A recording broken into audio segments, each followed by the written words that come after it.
All right, well, good afternoon, everybody.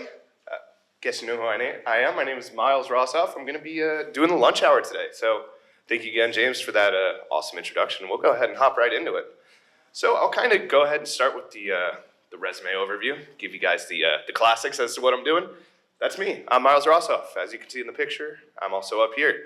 I am a senior in computational science, not computer science, computational science. It's a little different. I'll tell you guys about it later. I'm a project facilitator here at the Innovation Hub with Touchdown Tycoon. That's another thing I'm going to be talking a lot about later. I'm a honors in the major candidate. I'm doing research on creating a machine learning model to predict baseball pitch sequencing as good as we can. I am the president of the Sports Analytics Club here on campus. I'm a year up leader, and I am a learning assistant in trigonometry. So that's the rundown. That's what I'm doing here. And now the question is, how did I get here? What did I do? How did I get here? Let's talk about it. As with most of these, it starts back in high school. Like I said before, I grew up in Fort Lauderdale, Florida. From Broward County, I attended Pompano Beach High School. Fun fact, I actually had a 1,000 batting average in high school baseball, which for those of you who don't know, that means every single time I got an at-bat, I got a hit. Every single time. You know how many times I got an at-bat? 1. That at-bat barely hit the ball, was a little dribbler, just happened to squeak by the pitcher, just short of the shortstop, barely managed to beat it out. Reason I only had 1 at-bat is because I was a pitcher, and I will not be talking about my pitcher stats today. I also took a few coding classes in high school. My school had the opportunity, we had a coding program, and it was awesome. These classes were super interesting, some experiences you wouldn't really get at other high schools, but I kind of, they were fine. The teacher wasn't great, but they were interesting. Now what I really liked was this 3D modeling class. Loved the teacher. It was a super interesting class, working with CAD software, all that, super interesting. So these are the things I was thinking about as I came into the college tour process. Got to the end of senior year, it was time to start thinking about colleges. I had good grades, I had some extracurriculars. I thought I was a good applicant for all the top schools in Florida, so as most people did, I wasn't sure where exactly I wanted to go, but I went ahead and took the tours. So I went to, I guess you could say the big 3, maybe the big 2. FSU, UF, and UCF. Those were the 3. And as I was thinking about this presentation, I was trying to remember which one of these schools did I really like the best? And I was going back through my pictures and I thought, what is the best way to tell which school I like the best? Well, of course, by what campus did I take the most pictures of? So let's see. Because of course that is all that matters with choosing a college. So talking first with Florida State, there's me with the Westcott and my sunglasses, very cool, there's me in the track. That is me, I promise, even though it looks like a shadowy silhouette. Thank you, Dad, for that picture. There I am in front of Doak. There's a picture of Azalea and Magnolia, which my tour guides told me were the best dorms on campus. And there I am at Momo's with a giant slice of pizza, the classic. So pretty good. 5 pictures at Florida State, lots of different pictures. Now let's go to UF. There I am at the stadium. I will say it's pretty cool that you can get in the stadium there. I wish we had that. Understand why not, because we actually have buildings around it, but that's okay. And then there I am with a very tall building. I don't know where that building is. I don't know where the rest of my head is or my body is, but that's all I got from UF. So you can kind of start to see a trend here. I'm also here at Florida State right now, so no spoilers or anything. And finally, we have UCF. So I remember not loving UCF too much. I didn't love the campus. It wasn't my favorite, but I was curious what kind of pictures I took there. Turns out I didn't take a single picture. That is the highway outside of Titusville, Florida, which is kind of close to Orlando, but not really. So there's a clear winner here. We all know where I am now. I'm not going to keep you guys waiting. We went to Florida State. Made the right choice, right? And so when I came here, there was one thing that really stood out about Florida State. And I'm not sure if you guys remember that 3D printing class that I said I really liked. But I came into a space and I took a video of this space with a bunch of 3D printers. And this is a video from 2021 when I was a senior in high school. And I was like, this space is amazing. Some of you guys might know where that space is. If you look behind the glass right there, that is our Fab Lab. We came here, we took a tour, and we walked out, and my dad said, this is the space to be on campus. This place is cool. You need to be here all the time. Okay, Dad, sure. Whatever you say. Well, it's 4 years later, and I spend pretty much every day of the week here. And as much as I hate to say it, he was right. This is the place to be on campus. So a little bit of a full circle that I'm getting to be here presenting in front of you guys about 4 years after that, but definitely a cool experience. So we made it to college, came in as a mechanical engineering major. Like I said, I like the 3D printing, that kind of software. But I took an engineering class and I absolutely hated it. It's just the first year engineering lab, not for me, not at all. At the same time, I took a coding class, COP 3014 with Melina Myers. I don't know if any of you guys have had class with her. She is amazing. She is the reason that I'm now a computational science major. Loved the coding class, hated the engineering class. Let's think about that. What should we do? Probably make a change, right? But see, now here was the question. You think coding, you think computer science, right? That's natural. That's the way to go. However, I heard about this other major that a friend of mine was taking, that same mutual that James talked about earlier, was in computational science. And I was thinking, sounds kind of cool. Does anyone here actually know the difference between computer science and computational science? Who I haven't told already? No one. That would probably be because computer science has about 1,400 students. Computational science, also known as scientific computing, has 28 undergraduate students. Very, very small major. The main difference is this. Computer science is more about creating software, hardware, and algorithms, and focuses on coding and how the computers actually work under the hood. Scientific computing applies that computing to complex math and science problems, especially with focus on modeling, heavy data crunching, and real-world simulations. So for me, scientific computing, computational science was more of that problem-solving aspect, and that's what I was interested in. However, I wasn't sure. I heard about it. I wanted to meet with an advisor. So I reached out to the computer science department to meet with an advisor. I could not meet with an advisor for 2 months. So then I emailed the scientific computing advisor. She met with me the next morning. She told me about their program, and it was from then on, I knew that program was for me. Everything she said was awesome, and computational science, that was for me. So we got our major. Now what?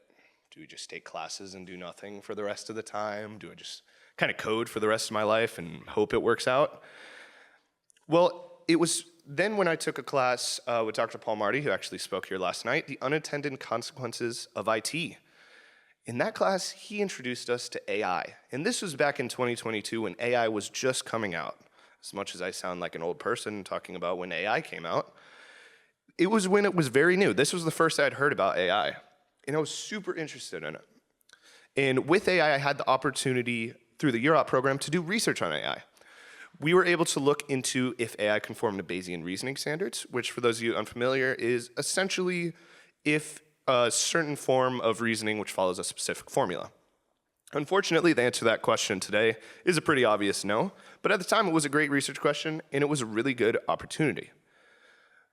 So we got AI, I know I'm into AI. Now, what do we do with AI? The beautiful thing about AI is we could do anything with it. So I went around to try a few clubs. Nothing really stuck, went to a few different meetings, wasn't for me. Until I found this one club, and that is the Sports Analytics Club. That name might sound familiar from earlier, but we'll get to that. And when I went to this first Sports Analytics Club meeting, they talked about something that really struck my interest and made me realize what I wanted to do. So I'm gonna go ahead and give you guys that example. And what it is it is about EPA, which is expected points added. In a football game, at any given moment, a team has a mathematical expectation of how many points they're expected to score at that time. So any moment on a field, that's their expected points, which is their EP. In between plays, before the play starts, you have an EP. After the play is finished, you have another EP. The difference between these two expected points, that is your expected points added. Expected points added can be good or bad, depending on the play. Here's a little figure here to show you guys kind of what it might look like. A really good catch might be somewhere between 1 and 2. Incomplete pass, taking a sack, those are negative numbers. Most plays are going to fall in the range of +1 to -1 is typically where most plays end up. And so this was in my sophomore fall, so this was 2023 in September or October. And just a few days earlier, we had the season opener on September 7th between the Kansas City Chiefs and the Detroit Lions. This was a very good game, and there's one man who I'm going to focus on from this game. And that man is Mr. Kadarius Toney, who is wide receiver of the Kansas City Chiefs. Kadarius Toney was throwing the ball 5 times that game. Let's see what he did in those 5 times. The first one hit him in the hands, and he just completely dropped it. Right on the floor. Not great. Number 2, he caught it, but for 1 yard. So he went about that far. Not very impressive. And now number 3, I have a question for you guys. What do you think was the result of this play? Interception. Even though he's holding the ball basically in his hands? We got any other guesses? Yeah. Touchdown. You're right. It is a touchdown. It is a touchdown for the other team. So as you can see, the ball goes right through his hands, right to number 32, and that is a touchdown for the Detroit Lions. I was talking about EPA is typically about 1 to -1. The EPA of this play was probably -9. One of the worst plays in terms of EPA in a very long time. So we see the first 2. Now we know number 3 is just an absolute disaster. Number 4, if you could believe it, another dropped pass. There he is, dropping the ball again. Number 5, anyone have any ideas what he did for the 5th one? That's right, he dropped it again. And there he is. As you can see, his hands are here and the ball's there. That's not really what you want. You want the ball in your hands. Targets 4 and 5 were on the very last drive of the game that the Chiefs had, which ultimately cost them the win.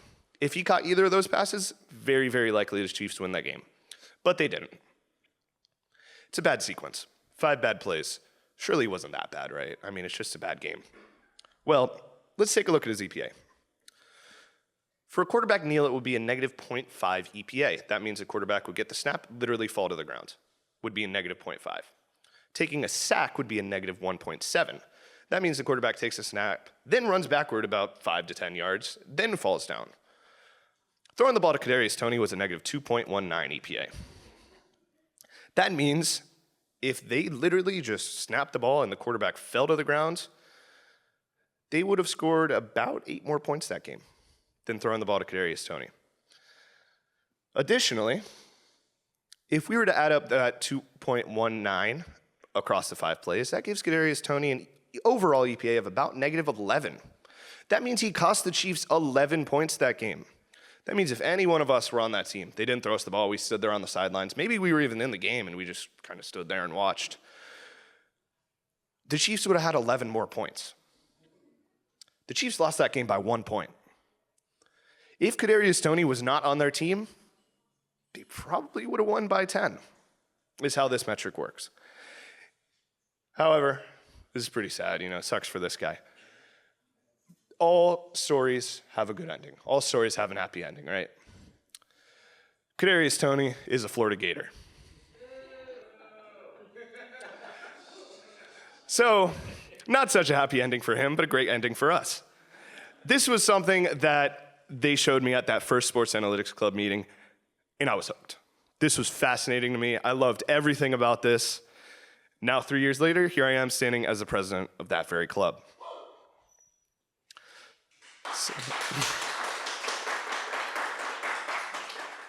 So with that being said, safe to say, I found my niche. That's what I'm into, sports analytics. What can we do with it? Let's get some experience, right? Let's do something. So at this point, I started working as an LA for Trig, applied to be a Europe leader, and I joined the Sports Analytics Club e-board. I wasn't president quite yet, but I was on my way. All great opportunities, but I really wanted some true work experience. These were all great professional development experiences, an opportunity to learn more about sports analytics, but no real, internship, job, that kind of thing. It was then when I took Innovation by Design here at the Hub with Ken. This was one of the best classes I've taken at FSU. If none of you, how many Innovation by Design people have taken that class? We got a few. If you haven't taken that class, take it. Amazing class. I liked it so much I took the second part of that class, which is Systems Innovation by Design. Basically, it takes you through an introduction to design thinking and uses it to solve real-life problems. And I really liked that class. And when I took that second part, I was in the Hub a lot because the classes are right in that room right there behind me. And I really wanted to get involved at the Hub. I loved everything about this space. I wanted to see what I could do. So I talked to Ken. This was in the second class, so he knew me. He knew I was a good student. And I said, hey, I would love to get involved at the Innovation Hub. What would be the best way to do that?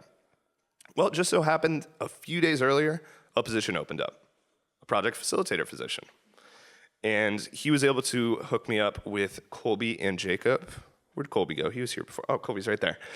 Jacob is unfortunately no longer with us. He got a job, so he's on to greener pastures.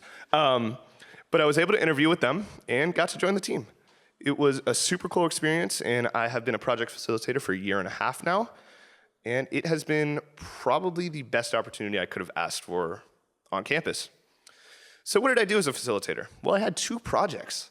Last year, I had Game IQ in the spring of 2025, excuse me. Game IQ was a machine learning powered EPA calculator. That EPA metric I talked about before, basically how it worked is the user would put in a situation on the football field, what teams were playing, what the score was, how much time is left, etc. And it would tell you, should the team run or pass, and what's the expected EPA from that run or pass play. This year we're working on Touchdown Tycoon. Touchdown Tycoon is an AI-powered coaching simulator. So instead of kind of a tool for coaches to use, this is more of a game where the user gets to go in, play through a season, make various coaching decisions, and those, therefore, affect the game. 2 awesome projects where pretty much I've gotten to work with incredible teams, some of which here today. Shout out Rob in the back, Nelson as well. I think that's everyone. Sorry, I don't want to leave anyone out. That would be bad. Okay, I think that's all. Awesome people, awesome projects, and a chance to take all of my interests, combine them together with a beautiful project that we can present at the end of the year. However, I learned a lot of lessons through this project.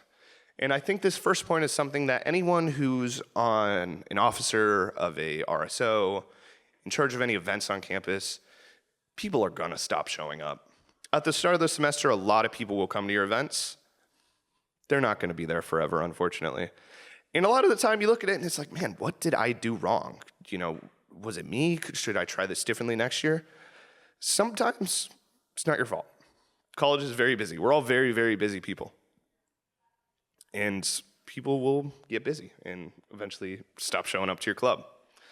Second, it's very important to come in with a plan. For those of you on Game on Q, you will know that I didn't have a great, very detailed plan when we came in. Wasn't exactly sure what we wanted to do. I knew we wanted to make pretty much a EPA predictor, but not the specifics of it.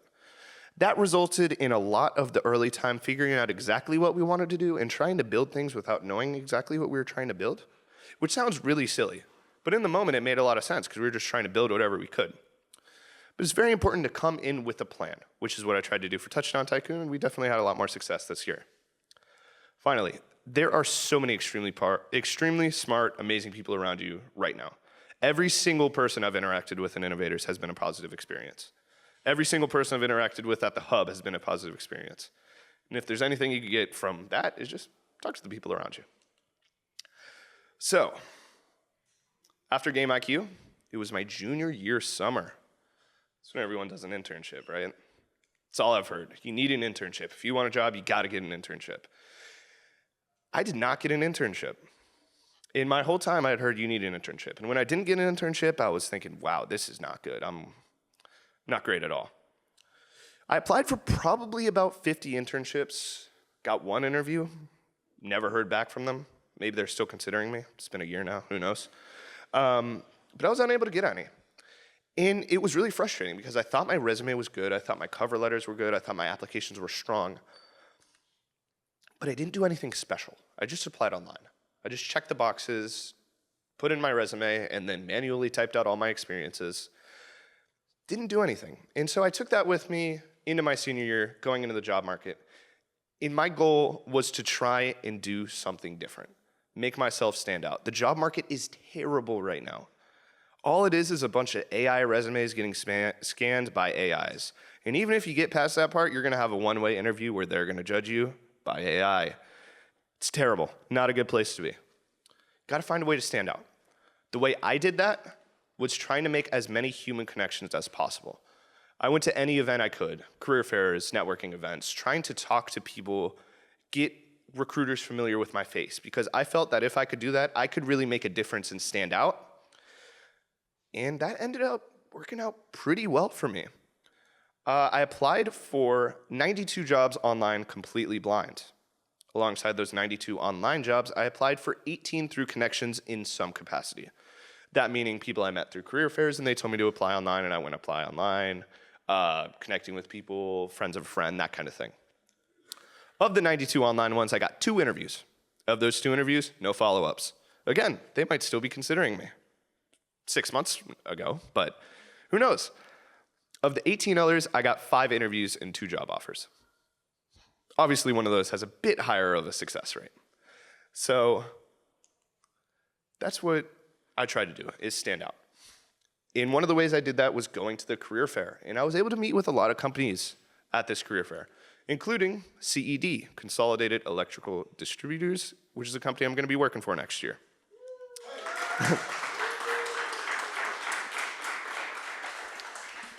So how I got to meet them is kind of funny.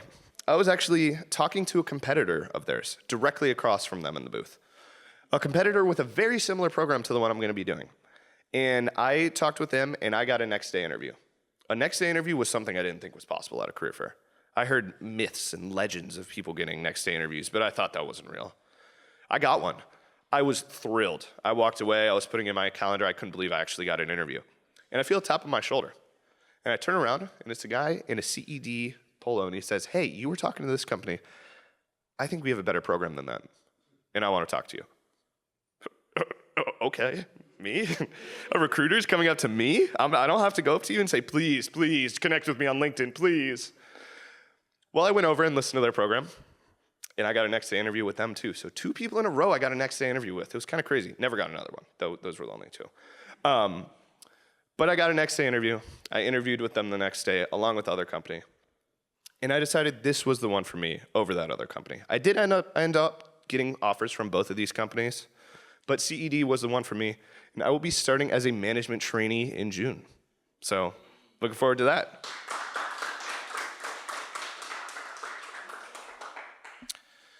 So something that I kind of found throughout my job process. After I had that experience with the CED recruiter, I called my girlfriend and I told her what happened. And she says to me, "How do you always do this? You're always just in the right place. You are so lucky with this stuff." What are you talking about? I'm not lucky. It was all me. I did it. And then I was thinking about it. Might seem like a lot of luck. And I'm going to be honest, it was. It was a lot of luck. I just happened to talk to Ken right when a position opened up. That recruiter happened to come up to me. It's a lot of luck. But who hasn't got to where they are without a lot of luck? I'm sure you guys can think about something you've got, an experience you've gotten, a job you've gotten. There's a little luck involved there, right?